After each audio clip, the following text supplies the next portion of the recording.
Is your PS5 acting up, with games crashing or loading slower than a turtle on a treadmill? Let's get your PlayStation 5 running smoothly again by rebuilding its database. A simple process that can fix a host of performance issues. First, you need to completely power down your PS5. Make sure no light is on. Once it's completely off, we'll move to the next step.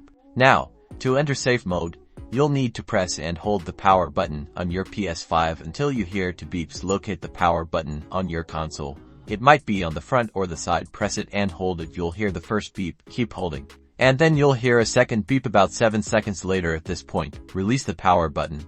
Now your PS5 should be in safe mode. Connect your DualSense controller to your PS5 using a USB cable. This is essential for navigating the safe mode. Then you use the directional buttons to navigate to the option labeled Rebuild Database and select it using the X button.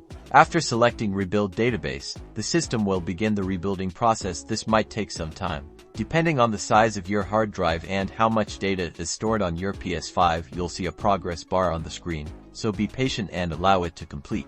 When the rebuilding process is complete, your PS5 will restart. Once it boots back up, you should notice improved performance, faster loading times, and hopefully, fewer game crashes. Congratulations, your PS5 should be running like new. If you still have problems, you might want to try other safe mode options or consult PlayStation support.